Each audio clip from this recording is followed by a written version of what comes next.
Today's lecture, we are going to talk about resource use and its impact. Now, the first question that comes to mind is, what is a resource?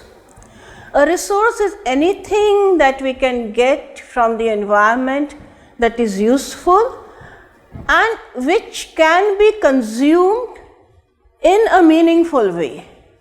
Now, which can be of any kind of meaning that can be given to that resource. The first and the foremost is, of course, the basic ones of survival. We need food, we need water, we need shelter, we need to take care of our children, we need to reproduce, and all this we need some basic, very basic fundamental resources. But because humans are cultural and social beings, their needs are not dictated only by biology. That is, not everything that we see in the environment that is edible. Edible from a biological point of view, edible from the point of view that it can be consumed and digested by the human body. It does not make it food. All human societies all over the world define even what is food, which is one of the most basic needs, differently. So obviously, for example, let us take a person who is a vegetarian. Now, for a person who is a vegetarian, a chicken running around is not a resource for food. Is not a resource for food. It is just a chicken that is running around. That person is not going to eat it. Similarly, there can be so many different kinds of vegetables and vegetation that grows all around us. Many of them might be edible, but people don't eat it because it does not fall within the cultural definition of what is food. Similarly, there are so many different kinds of resources that are exploitable and usable, but may not have any meaning for some people and may be very valuable for others. Like in the initial period of colonization, when the Western people met the indigenous people in South America, they found that these people were using gold as toys. It was meaningless to them. They had no value for gold. And they would get gold from them in exchange for very small, like glass beads. Even glass beads were more valuable to these indigenous people than gold, because culturally their values did not include gold as something valuable. So any part of the habitat, when we look at the natural habitat, like indigenous people, forest dwellers, today there is a lot of conflict because a lot of people who are part of the capitalist economy, they feel that underneath the forest or underneath the mountain there are minerals. That is a very rich resource for certain kind of people. But for others, it does not exist. It is not a resource. For them, the mountain is a resource as it is, maybe a deity, maybe sacred, maybe otherwise a means of their livelihood, but they do not recognize the minerals that are lying under the mountain as a resource. Then, since societies change, since cultures evolve, different kind of values come in, resources are and its uses is a dynamic concept. Because human desires and human needs change over time, as we know that today there are many things that we look around and think that this is a resource, which may be a generation back, even our own family or our own ancestors never thought were a resource. And something which they thought was a resource may not be of any use to us anymore. Like today, we don't use some of the technology that we were using earlier. We don't light lamps with oil. So that ceases to be a resource, and so many other things that have gone out of our list of needs and some new things have been added. Then what are the different kinds of resources that we can find around us? Now, when we say that we find resources in our environment, the environment itself can be defined in a multiple number of ways. Some parts of the environment is what we call as our habitat, the natural environment, the flora, the fauna, the mountains, the river, water. This is all material and tangible. But even those resources are not necessarily interpreted to be material.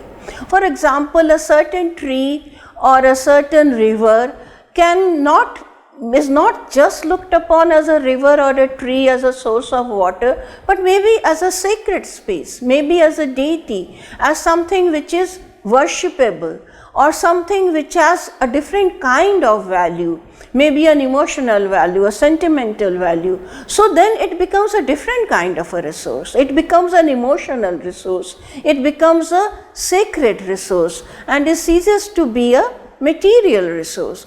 Similarly, one of our primary resources, and this is something which has enabled human species to evolve the way they have evolved, is knowledge and technology.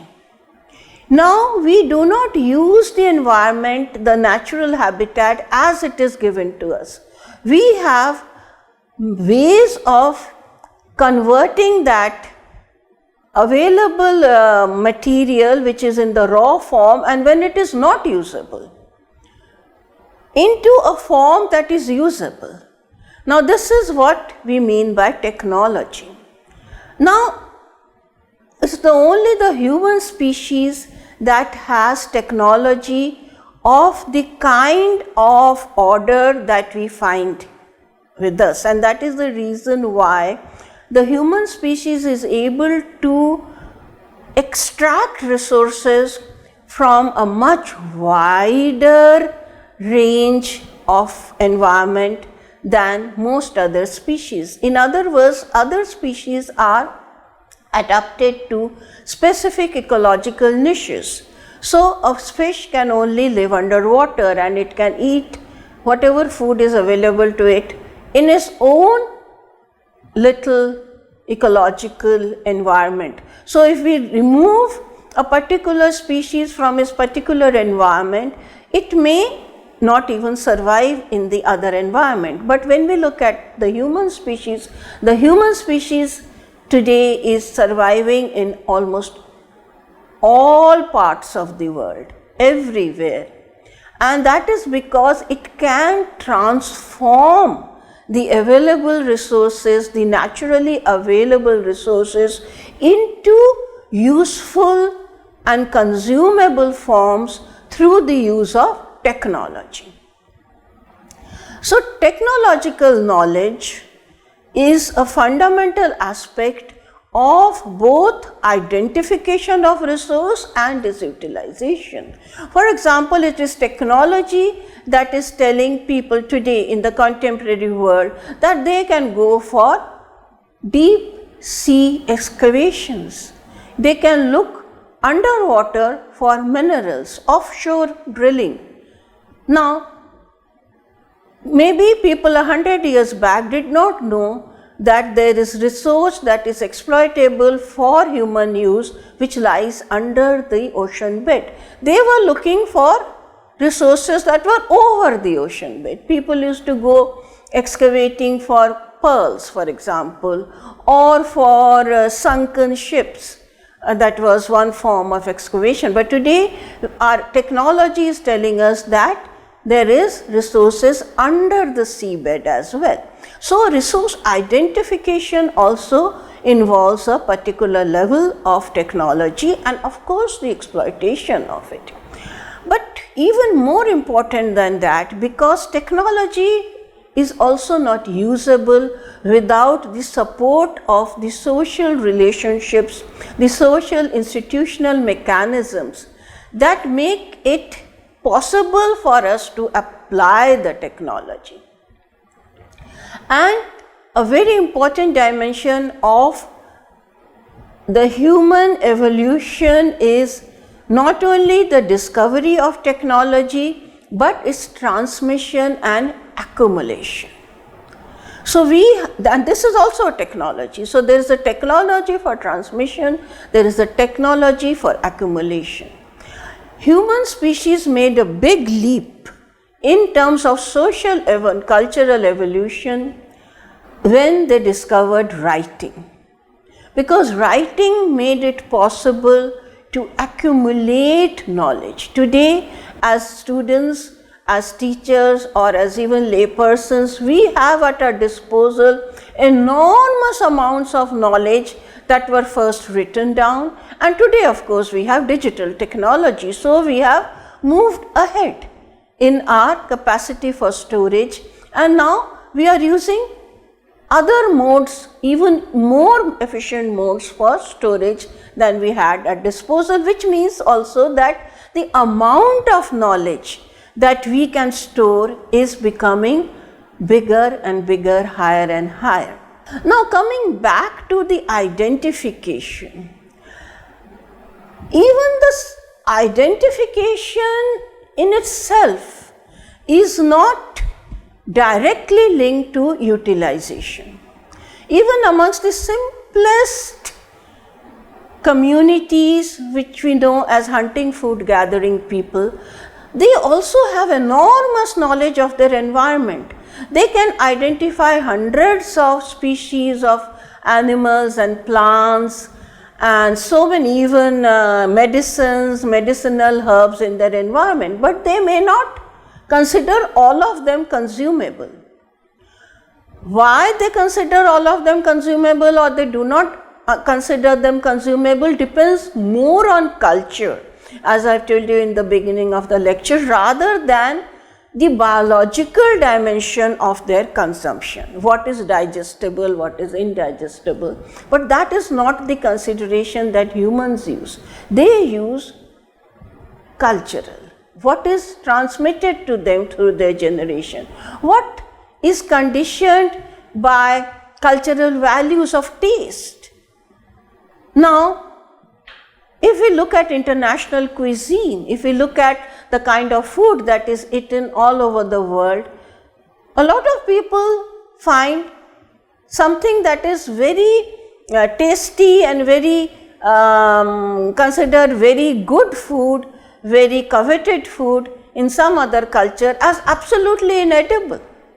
For example, in a market in Cambodia, I found that they were selling fried insects, and it is very delectable, very delicious, but since I am not used to it, or that my culture has never told me that insects and fried insects are edible, I could not eat it. So we become conditioned. This conditioning is part of what we call as a process of being brought up. As I said, knowledge accumulation depends upon transmission of knowledge. And how is knowledge transmitted? Knowledge is transmitted first and foremost through our families, through the people who bring us up, and that is what we call as the process of enculturation. So from very childhood, we are told this is something that we eat, this is something that we like, this is something that we don't eat, this is something that we should not eat. Like there are religious sanctions on food.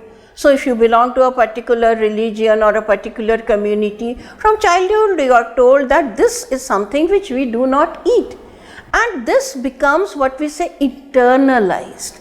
It becomes internalized to such an extent that when we grow up, even if we are given a choice and if we see other people eating those particular items, we will not be able to eat it, because for us it has become ingrained into our consciousness that this is edible and this is not. So, culture, habits and practices are most important, and they play a key role in consumption of resources, not merely in its identification. Because even if identified, somebody may have identified, and so many people identify chicken as edible, as a resource, but for a lot of people who do not eat, it is not. Milk, for example. Milk is not even in many parts of Southeast Asia. Milk is considered as non-food. And in many parts of the world, for example in the West, it is a primary food of consumption. So what are the factors that influence what we consider as resource and what we consider as consumable? Obviously one thing is availability. Now today we live in a world where because of the superior technology, everything practically is available everywhere. But culturally and cultural history tells us that not everything was available in all parts of the world. And in those places, those communities have gone through centuries, in fact millennia of history, where they have not identified something as a resource because it never existed in their environment. Now for example, if I was born in India and my ancestors have been in India, if I look at a kangaroo, I will not think that it is something that is edible, like a person in Australia would be, because I have never seen a kangaroo in my environment. So availability is one thing, and even our bodies, because evolution is also a process of genetic adaptation. Say communities who live in the Arctic region, they are conditioned to living on a purely meat or protein diet because there is nothing green in their environment. So they are probably the only human species that can survive without eating carbs and other vegetable items. And then the second aspect is technology. As I said, if you do not have the technology to exploit that particular resource, then it does not exist. And the third are needs. And needs are very conditional to culture. They are not, there is nothing called for human beings.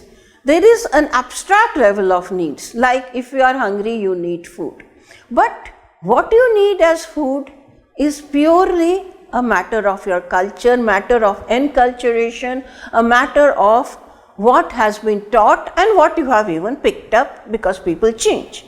I mean, it's not that people during their lifetime do not change. Just as cultures change over historical period of time, individual history also changes individuals. So people go abroad and they become non-vegetarian from vegetarian and so on and so forth. But at every point, these are the most important factors.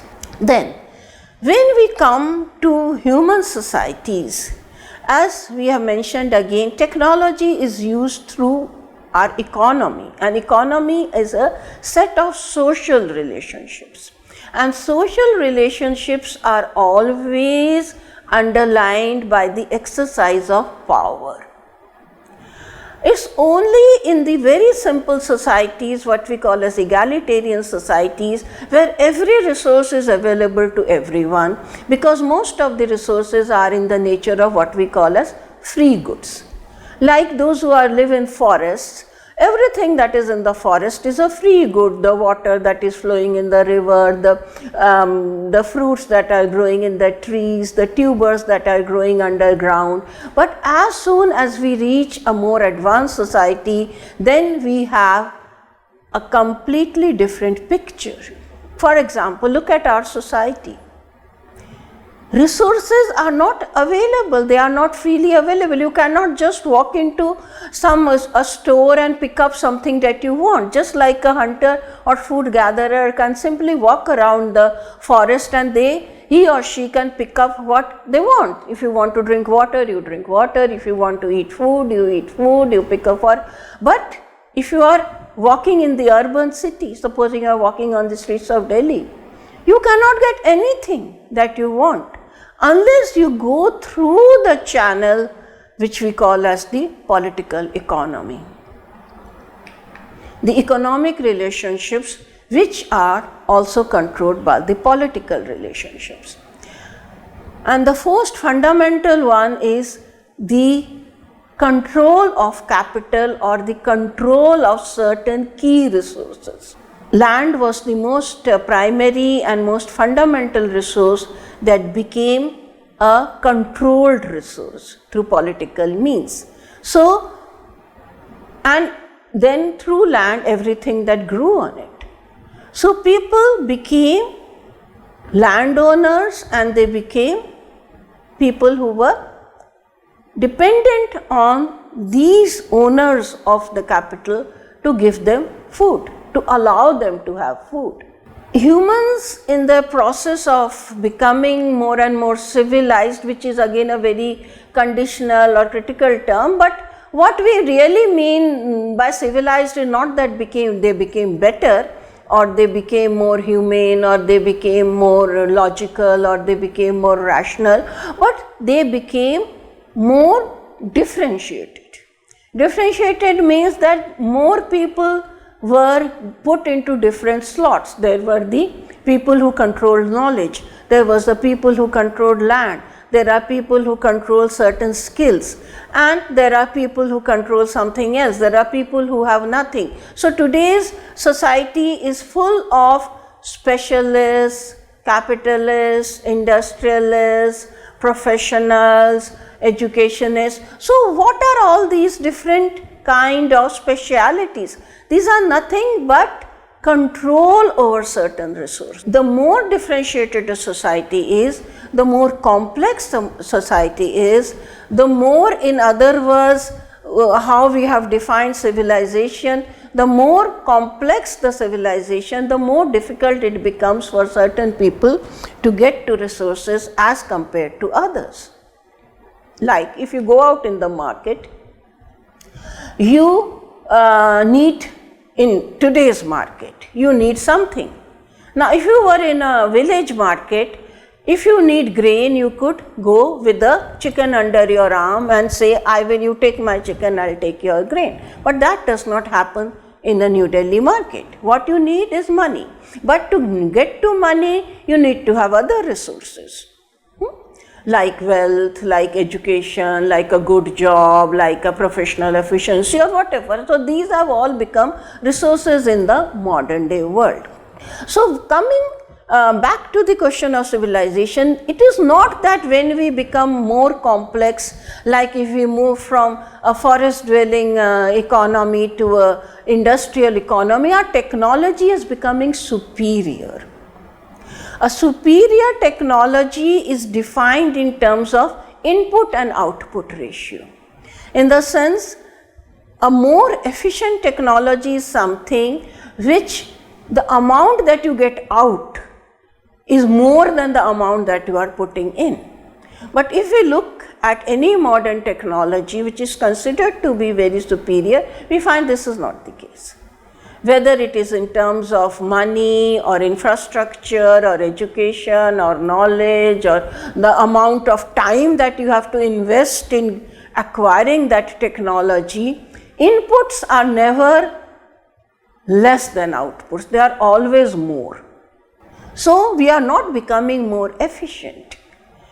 We are not even becoming more logical or more intelligent, because we know those who work with say hunting food gathering societies, the scientists, the anthropologists who work with them know that some of their technologies is so superior that even today we cannot duplicate it. Like the boomerang of the Australian Aborigines, they were considered to be among the most simple people, but their technology of the returning boomerang has not been duplicated even by the most advanced levels of knowledge of thermodynamics, which enables something that is thrown to come back to you.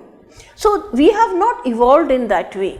What we have evolved is basically in terms of complexity and inequality. What is most important is that in this process of co-evolution, where the amount of technology that we are expending on the environment gets proportional to the transformation that takes place in the environment, we have now started to reach a point of where this relationship is breaking down. It is coming to a point of no return.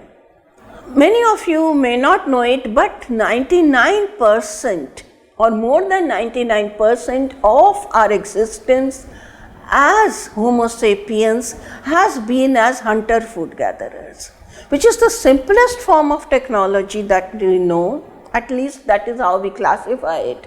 But if we look at it in terms of what today we call as sustainability, it has been that particular technology that has been sustainable, that has sustained the human species over millions of years, not just hundreds of years, but a few hundred years of industrial technology, and we find that this pressure that we are putting on the environment in terms of exploitation or the extractive technology that we are applying, which is getting more and more extractive, getting more and more exploitative, is bringing us to a brink where the transformations in the environment, that co-evolutionary process, is becoming unsustainable.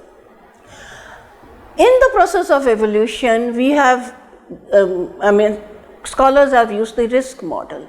How do we tide over a risk period?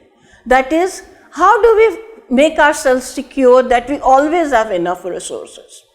Now, the earlier form of resource into which humans invested was in other human beings, in social relationships, in community relationships. If I have today, I will give to others, so that tomorrow when I don't have, others will give it to me. So this cooperative logic, which operated in the hunting food gathering people, in the foragers, and it operates to a large extent even today in the pre-capitalist economies, was completely given away in the modern economy, in what we call as the market economy, where it becomes a give and take situation. I give, you give, and the relationship is over. So how was the risk model being operated? In terms of accumulation, more and more accumulation, more and more accumulation. So people are never satisfied. They want more in their bank account, they want more in their storage.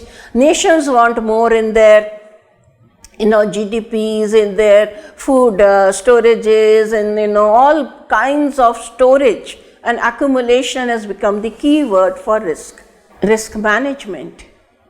But that is not working. That is not working because we tend to go overboard. We do not have community resources, but we are depending more and more on individual accumulations. And that is where a level of destruction of the environment is coming about, which is now leading us to a very critical point of human survival. So when we think about resources, we must think more not in terms of domination, exploitation, accumulation, but in terms of coexistence. So co-evolution should mean not that one species is dominating over all others, that all are able to coexist so that we help each other to survive. So what we really need today is introspection and deep thinking about what the Earth's resources and our own civilizational resources mean to us. Thank you.